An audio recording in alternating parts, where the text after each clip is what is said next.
Kebijakan bekerja 4 hari seminggu atau yang dikenal sebagai Compressed Work Schedule atau CWS sebelum akan diberlakukan pada pegawai BUMN juga banyak diterapkan di sejumlah negara. Konsep ini dipercaya membantu pekerja untuk mengurangi stres dan kelelahan. Benarkah sistem CWS ini justru akan mampu membuat kita lebih produktif saat bekerja karena kesehatan mental yang lebih baik? Mari kita bahas bersama psikolog Ratri Kartikaning Tias. Halo, selamat siang Mbak Ratri, apa kabar? Selamat siang, Alhamdulillah kabar baik. Kabar baik ya Mbak ya, apalagi mungkin teman-teman yang di Kementerian BUMN juga menerima kabar baik, di mana kemarin hari Sabtu pekan lalu diumumkan bahwa kerjanya atau sistem kerjanya ini hanya 4 hari kerja dalam sepekan, tapi satu harinya itu 10 jam. Kalau Mbak Ratri sendiri sebagai psikolog melihat kebijakan ini seperti apa? Memang benar-benar sudah sesuai dengan apa yang dicita-citakan, yakni kesehatan mental karyawan yang lebih baik, atau sebaliknya? Ya, saya rasa ini satu kebijakan yang sangat bagus ya untuk memperhatikan kesehatan mental karyawan, karena memang aspek kesehatan mental ini aspek yang sangat penting gitu ya di dalam karyawan bisa menampilkan produktivitasnya dan bekerja. Jadi dengan memperhatikan kesehatan mental itu artinya juga memperhatikan aspek di mana ada istirahat yang cukup, kemudian interaksi sosial gitu ya, itu akan mempengaruhi kualitas kesehatan mental dari karyawan tersebut. Ini kan tadi ada syaratnya ya.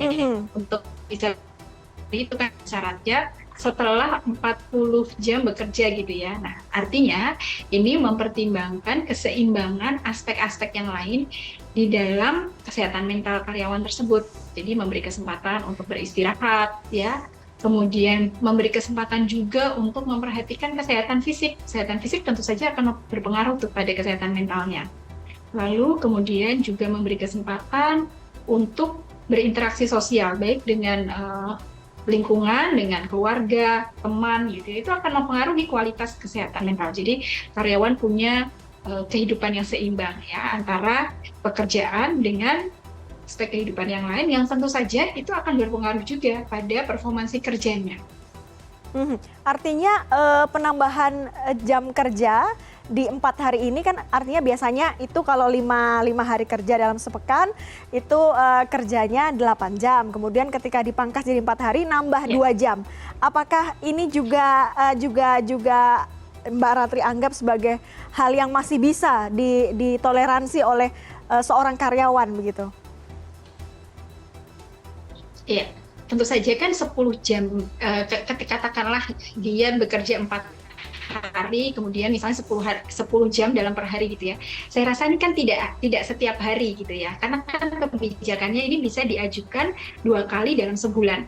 Artinya kalau ada situasi-situasi khusus di dalam pekerjaan yang kemudian membuat pekerjaannya harus dihabiskan dalam waktu 10 jam per hari gitu. Jadi artinya ini kan bukan secara reguler gitu ya kira-kira, tapi dalam situasi khusus yang kemudian membuat seorang pekerja itu harus bekerja 1 hari sampai 10 jam gitu ya, maka dia bisa mengajukan hari tambahan libur gitu. Kebijakan CWS ini, jadi kan bukan satu hari yang reguler gitu. Ini supaya tetap memperhatikan keseimbangan dari aspek kehidupan karyawan tersebut.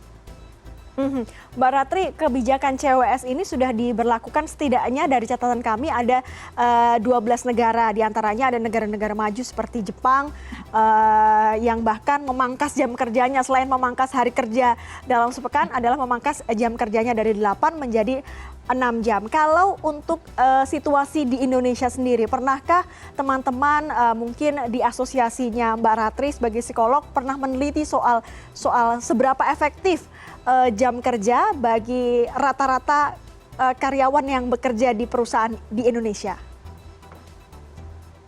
Ya, saya rasa secara umum jam kerja yang berlaku yang sesuai dengan aturan pemerintah itu adalah jam kerja yang memang sudah ideal.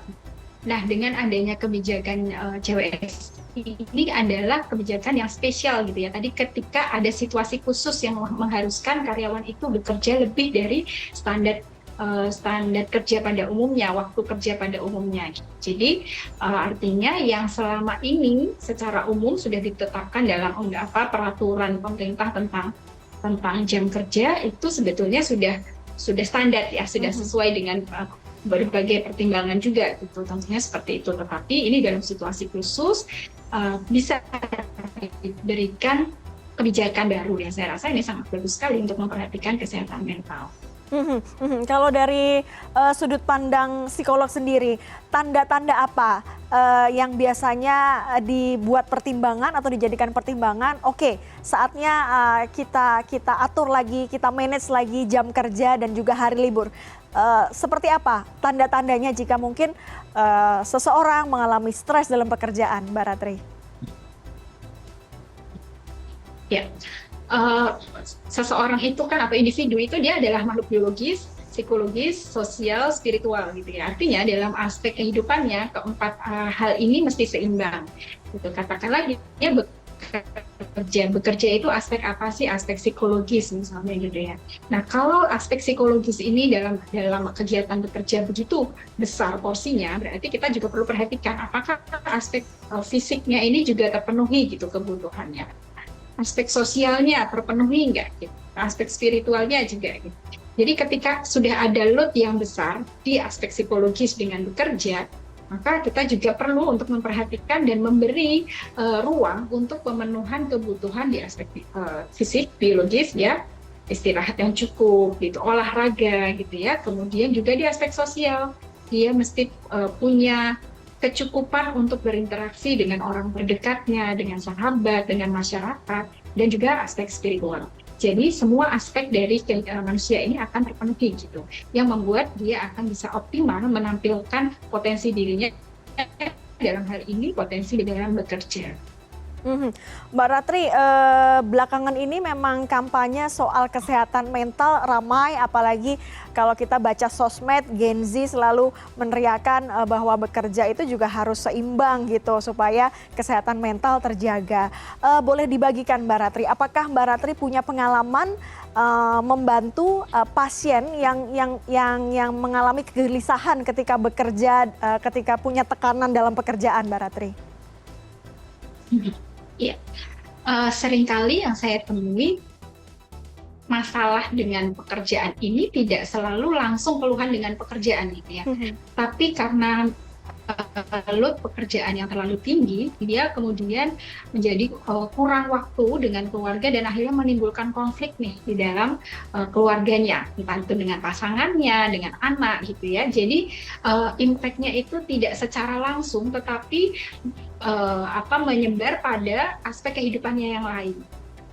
Misalnya dia punya stres yang tinggi yang tidak tertangani di lingkungan pekerjaannya, kemudian itu membuat dia juga stres secara pribadi, lalu mengganggu kesehatan fisiknya, gitu. Kesehatan fisiknya kemudian menjadi sangat banyak makan, misalnya itu ada, saya pernah menangani klien seperti itu ya, gitu ya. Ternyata masalah sumbernya dari pekerjaan. Kalau dia berangkat dari masalah dengan pasangannya, maka kemudian dia punya stres yang tidak terkelola di dalam kerja.